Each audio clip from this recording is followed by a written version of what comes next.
Good morning, ladies and gentlemen. Here we are. It's another great day to be alive, another great day to go fishing, and that's what we're going to be doing today. A little bit of grass fishing, some frog fishing. As you guys can see, this beautiful matted grass here behind me.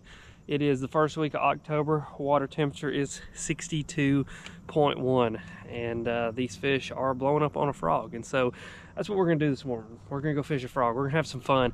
Been waiting for this bite to turn on for a couple weeks, to be honest with you. I've been coming out here checking, and this morning I've seen enough activity and seen enough bites and had enough fish kind of bull up on the frog to know that today should be a pretty good day on the water. And so we're gonna start picking these mats apart. I've got literally like 50 that I can go run, and so we're gonna go run all of them.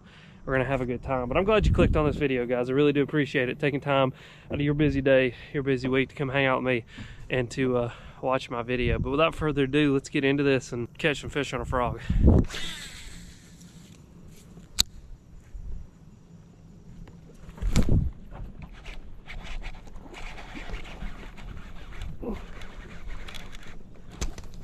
That's a good one.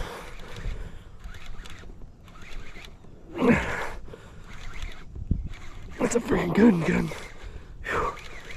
Come here, you. Come here, you.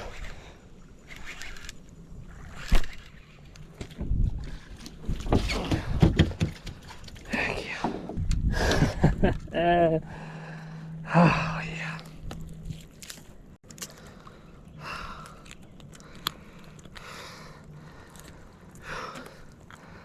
Yeah. Not as big as I thought he was, but still a good fish. A little chunky. A little chunk natty. That's fun. Here, let's get that grass out of your throat, buddy. You ate the whole dead Jim salad, didn't you? Thank you, bud.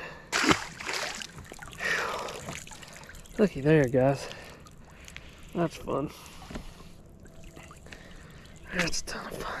Let's talk about fishing a frog over these mats like this, you know, these big expanses of grass. Obviously, this is a lot of water to cover with this frog and try to get a blow up, but the frog to me is probably one of the most effective tools for actually covering a lot of water and trying to figure out, you know, where those fish are sitting. They're either going to show themselves by crushing this frog, or they're going to show themselves by kind of pushing up under it, and then you can follow up with something like a punching rig. But you guys can probably see here the lines in this mat. And essentially what I do and how I break these mats down is just systematically, almost like a grid pattern. I'll start on my left and work all the way to my right, and then if I feel like there's more fish in this area that I've missed, I'll start on my right and work back to my left, throwing in between the lines that I've already made. Because, you know, every mat tells a story pretty much. Each one of these lines is where that frog has been. And so obviously when that frog has passed through those points, if one didn't blow up on it or push it, there's probably not a fish in that area. But the mat also tells a story of where the bites are at. You guys can see the big track where that fish I just caught came out of. And so that shows me that there was a blow up there. Now this mat I've broken down pretty good, and so we're actually probably going to move on past this one once I kind of just finish out this last line here.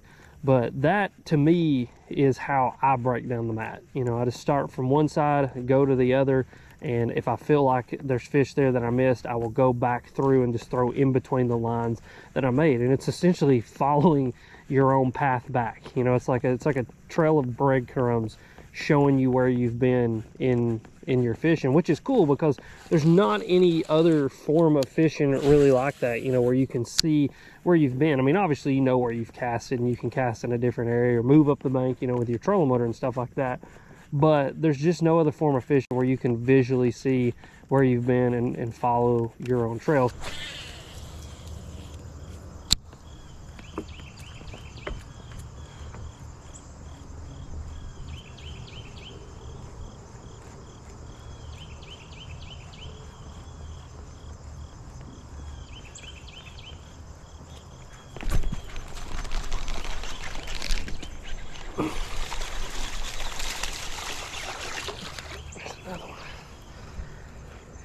Heck yeah. Ain't a big one, but that's fun. I launched him into the freaking stratosphere. There we go. God, that's fun. That was a ton of fun. Get out here, dude. I'll give you another tip, guys, about fishing these mats. Is when you get a blow up like that, cast back in there 2 or 3 times, because as we get later on in the fall, what will actually start happening is those fish will school up under that grass, you know, up under those mats. They'll get 4 or 5 will get in one place, and so making multiple casts into that area can get you more than one bite. You know, right now, as early as we are in the fall, you know, we've not really had a chance for these fish to consolidate yet, and there's still a lot of grass. And kind of what happens is it's two different things. Not only do the fish start schooling, but the mats start shrinking as well. And as those mats start shrinking, those bass have less and less, you know, area up under that mat to sit. And so not only do they want to school together and get together to kind of get ready for those winter patterns, but also that habitat that they're living in just gets smaller and smaller too. So, you know, right now, I'm going to throw back in there a couple times just to see if there's a fish sitting there. But as we get later on into the fall, if you're fishing this frog around mats or you're punching, you know, don't just make one cast into an area and think, oh, there's just one, you know, fish sitting down there that wants to eat my frog. There could be 5 or 6 in one area, especially when the mats have consolidated and those fish start schooling together more.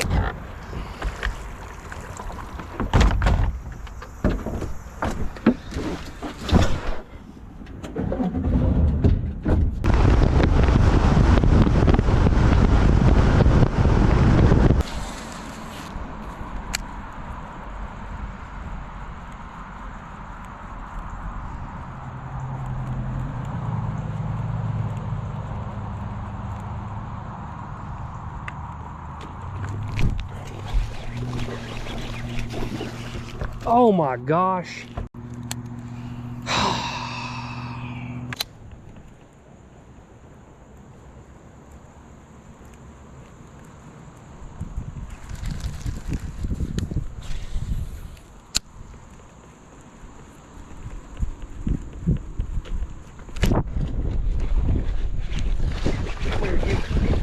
Come here, you. Get up in here. Oh, yeah. Golly. Ooh.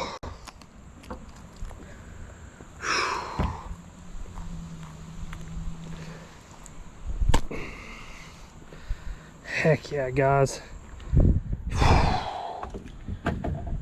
Oh, that's what I'm looking for right there. Oh. What are you doing? Hold on, and I'll tell you, I just caught a 4 pound 3 ounce.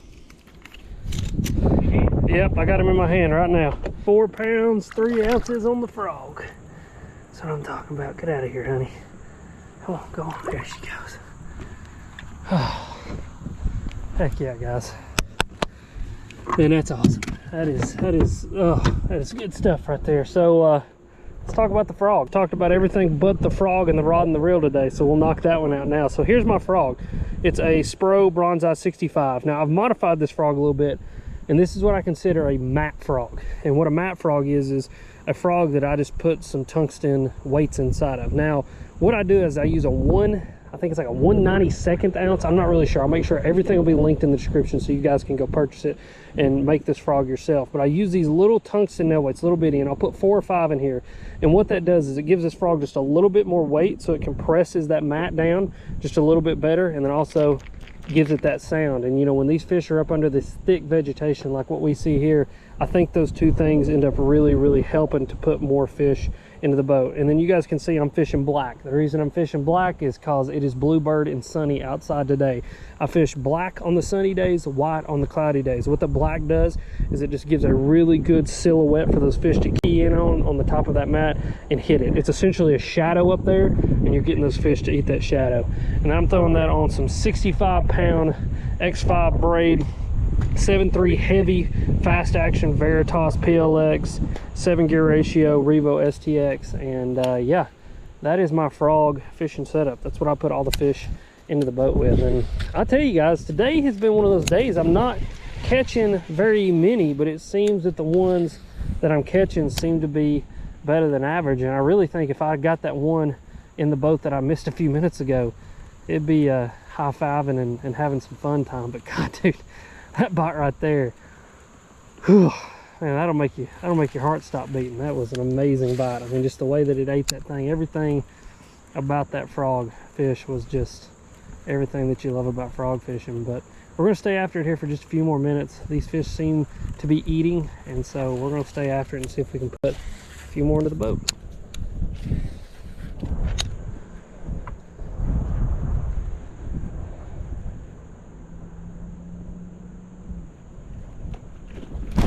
There he was.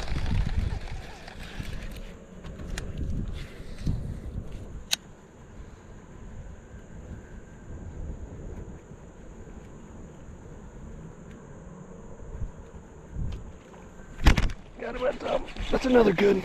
Oh my gosh, it's another good one. Get up in here. Heck yeah, guys. Man, that is freaking fun. Golly. Oh, I love catching them on a frog. That one pounded it too. Oh my gosh, what a bite. God, that is so much fun. From right there too. I mean, the big one came from right there, he came from right there, and you guys can see the story. Like I told you, it's like a story. Oh, and it's fun. Get out of here, bud. Fun times. Look at him, here he goes. Back down on the grass.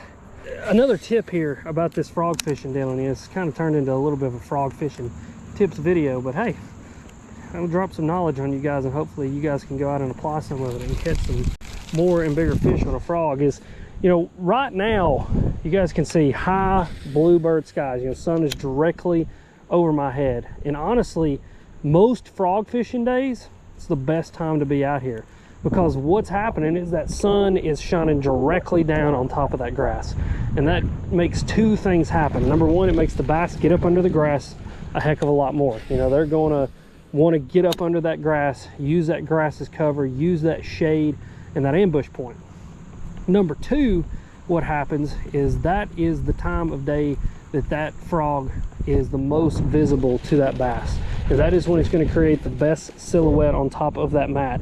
And you know, you think, well man, that mat's awfully thick, can they really see through it? Well, there's enough little holes and little crevices and stuff inside the mat that when that frog comes over the top of it, there's enough sunlight coming through that there is a shadow casted by that frog. And so when those fish can really see that thing good is when they're going to be able to pinpoint on it the most and just smash it and actually get it in their mouth. And honestly, that's the biggest thing sometimes with frog fishing, is just getting that frog into those fish's mouth and getting hooked up and getting, you know, getting them into the boat. And whether it's them being able to see it or it's just the fact that they got a mouthful of grass, that's why we're using a big heavy rod, big heavy line, is to be able to, when they do bite it, you're able to just cut through that grass and really get those fish hooked good with that frog and get them into the boat. And so yeah, that's just another little tip. Today has been an extreme amount of fun, I'll tell you that much. We're going to try to get at least one more into the boat, and if not, I'm happy with what we did here today, because this is a tough lake to say the least. And so to be able to come out here and catch that quality of fish, all doing what I like to do, which is frog fishing, man, you cannot complain one bit. But yeah, whew, Lord have mercy, look at this.